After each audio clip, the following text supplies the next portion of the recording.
A paz do Senhor, meus amados irmãos, a paz seja convosco. Estou aqui em mais um retiro espiritual. Vou compartilhar com vocês uma reflexão aqui direto desse maravilhoso monte, né?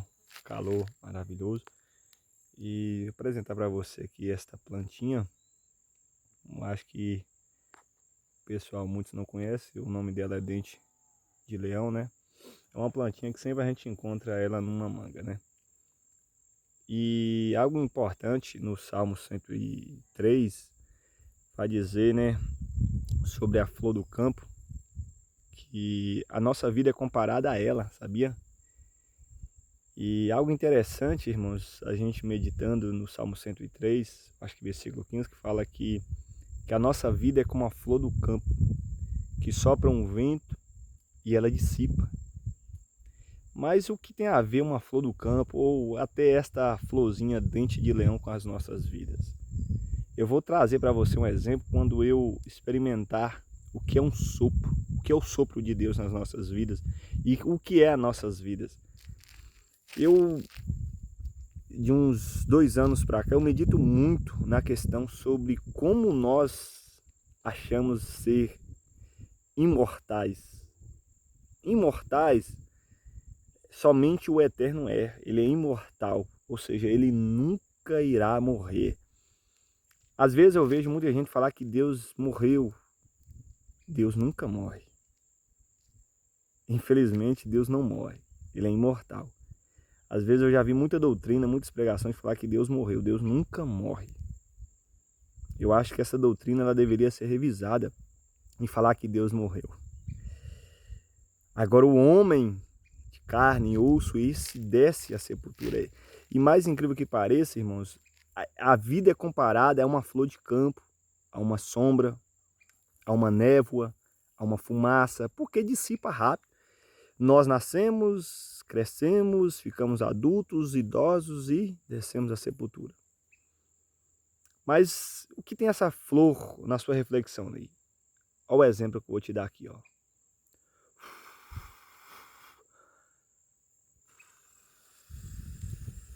Olha. Olha para tu ver.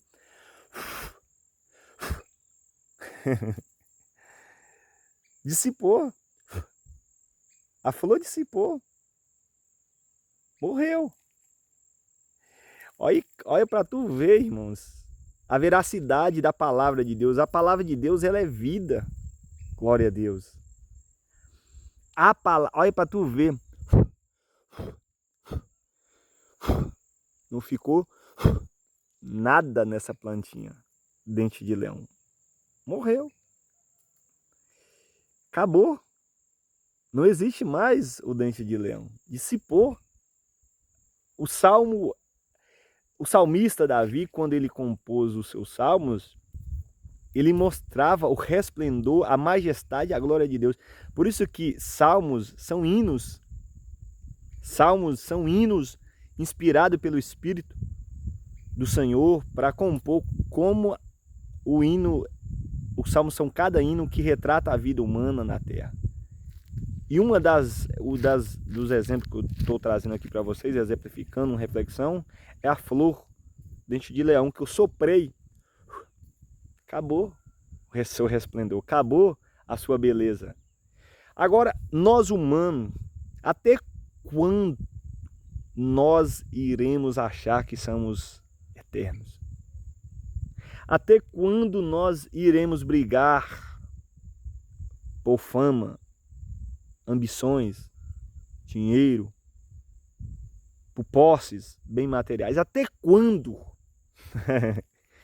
Se cada geração um dia vai desaparecer, se cada um de nós um dia vamos ter que prestar conta ao Eterno e entender que nossas vidas são como uma flor do campo, que o vento sopra e a dissipa.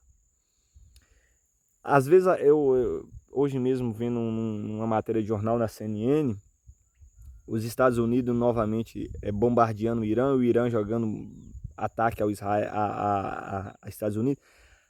E eu meditando, conversando com as pessoas ao redor, nós conversando, moço, quantos bilhões são utilizados para fazer aviões, bombas, navios de guerras, para uma utilidade banal, que é destruir vidas, matar inocentes.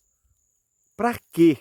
Agora, aí nós meditando para o bem, para que não pega esses bilhões que são utilizados no armamento e faz escolas, hospitais, faz ações para abençoar os mais pobres, dá alimento a quem tem fome, a quem tem sede? Para que não utiliza? Agora, até quando vai a maldade do homem nessa terra? Biblicamente, Jesus fala que nós pedimos e pedimos mal para os nossos próprios deleites, para os nossos próprios maus. E nós desprezamos a vida humana.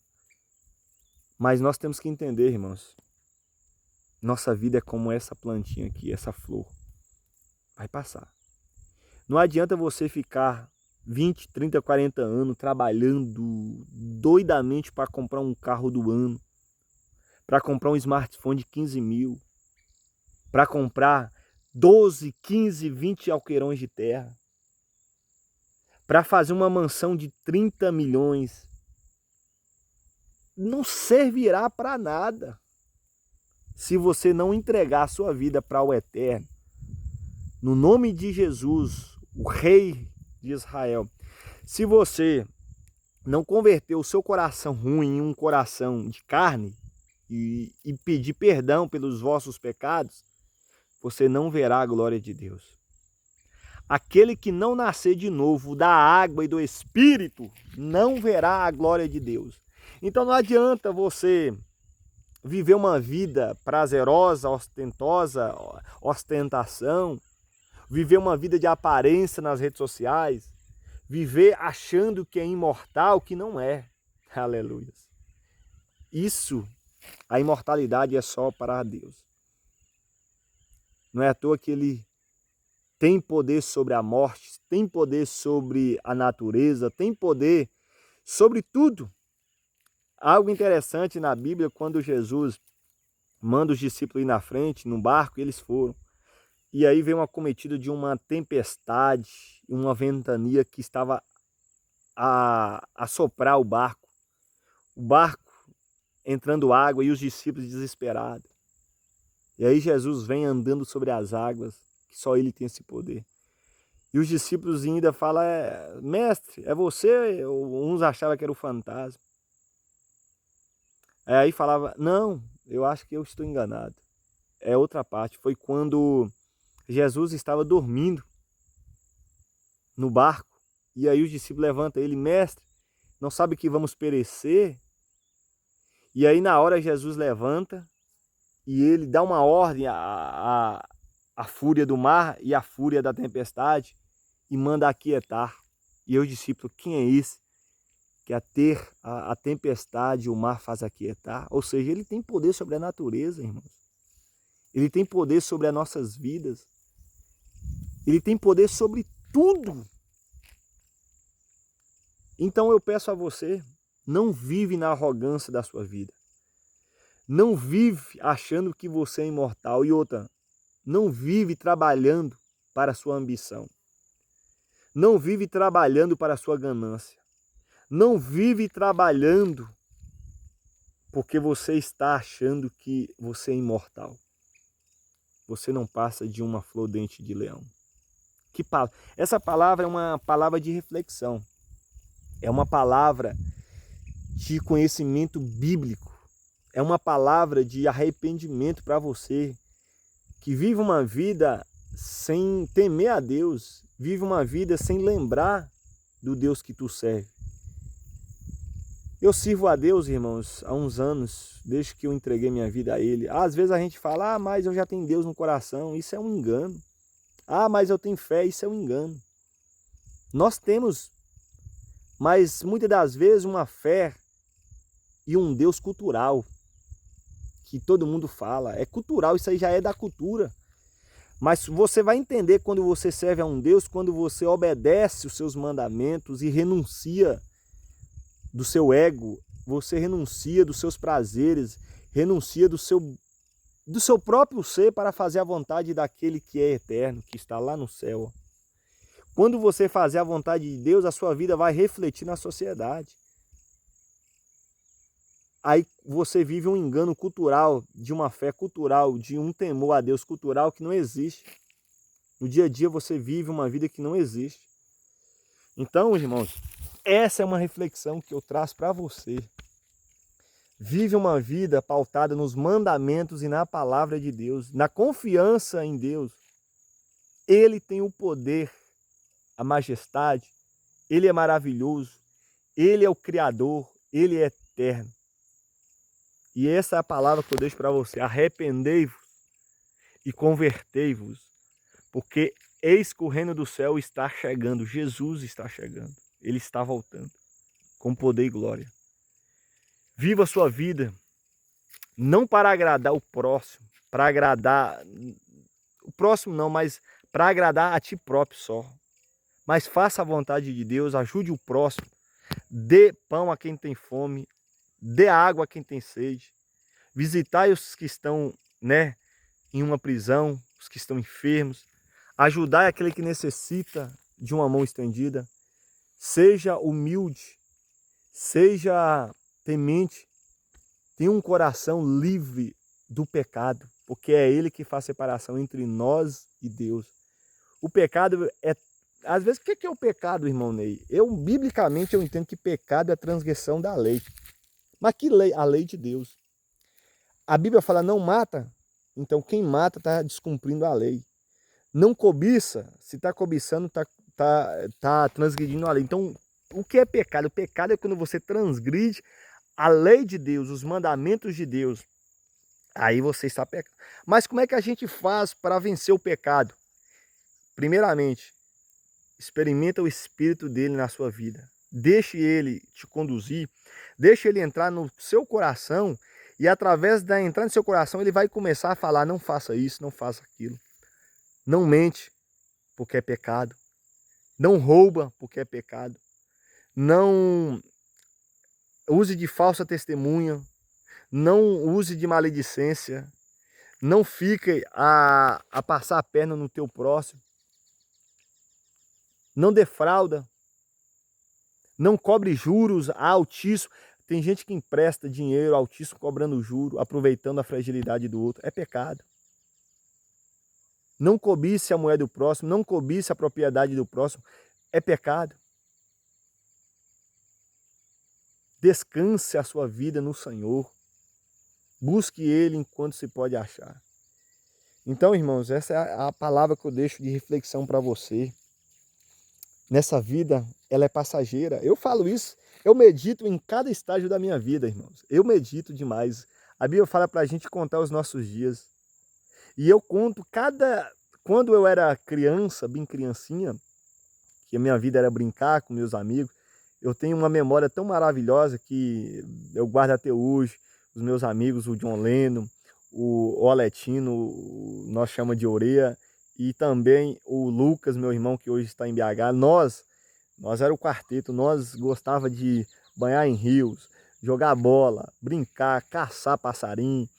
É uma infância que foi marcada pela presença de Deus em nossas vidas, porque nós tivemos uma infância natural.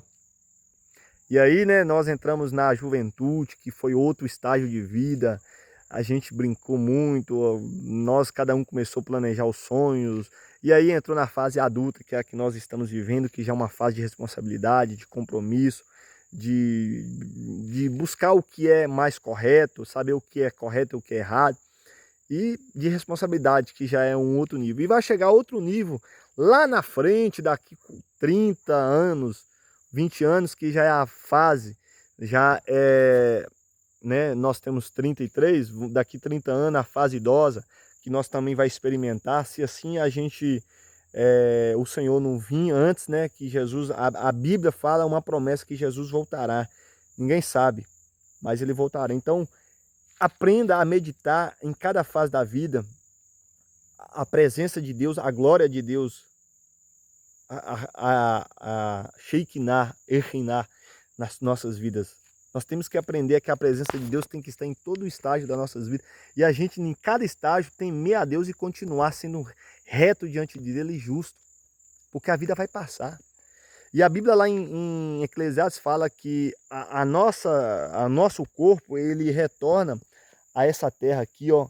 E o Espírito que Deus nos deu, o fôlego de vida, ele retorna para o Criador. Ele retorna por Deus vivo. Então é interessante isso, moço. Deus não foi à toa que ele soprou em nossas narinas e nos deixa as vidas. A vida é de Deus. A vida é de Deus. Ele nos deu, ele também tem autoridade de requerer ela de volta. Porque o sopro de vida é de Deus. E a Bíblia fala que quando Deus sopra sobre nós, é como essa flor aqui, ó. Ela murcha, ela dissipa. Então, honras e glórias seja dada ao nosso Deus. Amém? Teme a Deus, entrega a sua vida a Deus hoje, né? Peça perdão a quem você magoou. Peça perdão mesmo. Arrepende-te. Busca uma vida padrão de santidade, uma vida padrão de temor, de reverência e de cuidado ao eterno. Honra os mandamentos de Deus. Honra, guarda todos os mandamentos possíveis. Seja fiel no pouco. Seja humilde. Seja uma pessoa que é igual sobre questão de trabalho, por exemplo. Às vezes tem gente que trabalha pelo salário, pela ambição do dinheiro. Não, trabalha pelo amor que você tem a sua profissão. Se você é pedreiro, trabalha com amor.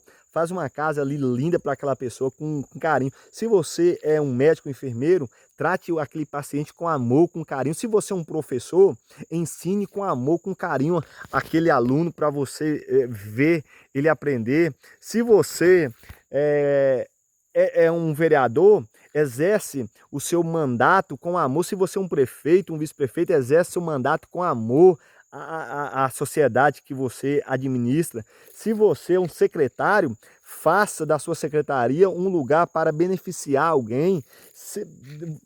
Qualquer profissão, se você é um vaqueiro, trate bem os animais do seu patrão, zele por ele, trabalhe com excelência. Aí você vai ver uma sociedade excelente. Não trabalhe pelo dinheiro, pela ganância de querer, mas que aquele dinheiro seja o sustento da sua família, seja o sustento, seja algo que Deus te dá para a dignidade do homem. O dinheiro não é mais nada do que para isso. E outra, faça com humildade as coisas, com amor as coisas do Senhor. Jesus está voltando. Jesus está voltando. Aceite. Jesus te aceita. Eu agora mudei meu conhecimento em questão que muitas pregadoras antigamente falavam aceite Jesus. Aceite, não. Jesus te aceita. Arrependa primeiro. Jesus, ele te aceita. Ele te aceita. E no te aceitar, ele vai te transformar. Ele vai te abençoar, ele vai modificar a sua vida. Jesus te aceita, então venha para a presença dele. Jesus te aceita, porque às vezes a gente tem vergonha e medo de Jesus a ponto de correr da presença dele. Não, venha para a presença dele, ele tem água da vida, ele tem pão da vida, ele tem conforto, ele tem um abraço aconchegante para a sua vida. Então venha até ele, não é à toa que lá em Mateus 11, eu acho que versículo fala, vinde a mim todos os cansados e sobrecarregados, eu vos aliviarei. Porque eu sou humilde e manso. E vai nos dar paz no Espírito, vai dar-nos graça. Somente Jesus pode nos dar graça. Amém? Então receba essa palavra no nome de Jesus, direto do monte aqui, ó. Santa Helena está logo ali, né? Vocês podem ver logo atrás. Eu gosto de fazer meus retiros espirituais, estar em espírito, longe às vezes do barulho da sociedade, buscando a presença do Senhor em oração e pedindo a você que comece a buscar a Deus também, porque Ele é que transforma o ser humano, o coração humano pecador. E seja humilde diante da sociedade, porque cada geração um dia vai e a outra vem. Uma vai e a outra vem. E Deus é eterno. Deus abençoe sua vida no nome de Jesus. Fique com a paz e o shalom do nosso eterno Deus de Israel. O Deus de Abraão, Isaque e Jacó seja sobre sua vida e vos dê a graça celestial. Amém. Deus vos abençoe.